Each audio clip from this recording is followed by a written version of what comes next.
But I do start with land rights and the humanity of Native people and how do you protect that. And so it's not a theme.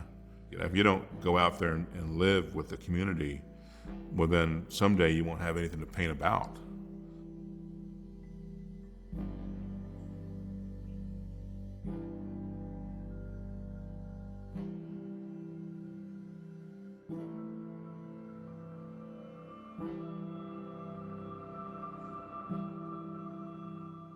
I think you've got to be somewhere near the natural world to have information and the inspiration and the spirituality that you need to make art.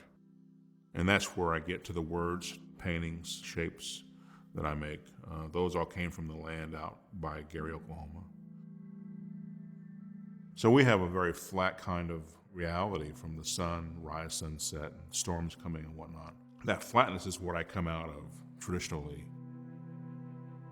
The imagery comes from the land, sort of these tree shapes or bird shapes or someone call it feather shapes or cloud shapes.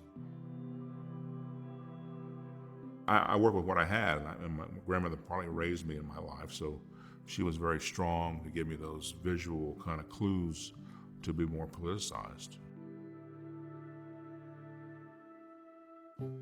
The ghost prints are very important, and that's what is a technical phrase from having a plate. You can have all kinds of plates to make prints with. So then you paint and you ink it up and you pull a print or you lift up one sheet of paper after putting it through the press. That's called the primary print. You put another piece of paper on it, put it back through the press. That's called a ghost. The primary print represent who we are as Native people. Bright, vibrant, strong, clear. You think we're like the ghosts.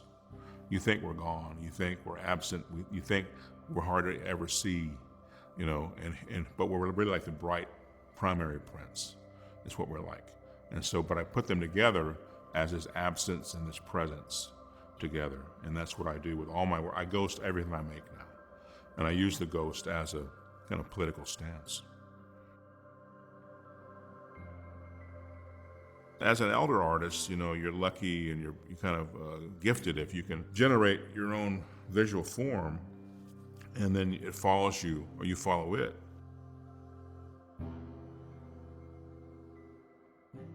For me, it's all about the contrast. And it's almost like a kind of a human kind of metaphor. And we're different people, and we contrast each other, but we're sitting in this room together. And so that's how my shapes metaphorically live. There is repetition, there is like a repeated imagery or a cadence. I think some of that I gravitated toward is that rhythm that in the dance or in the drum, that I'm really, it has been part of my life always, is that drum beat, the heartbeat.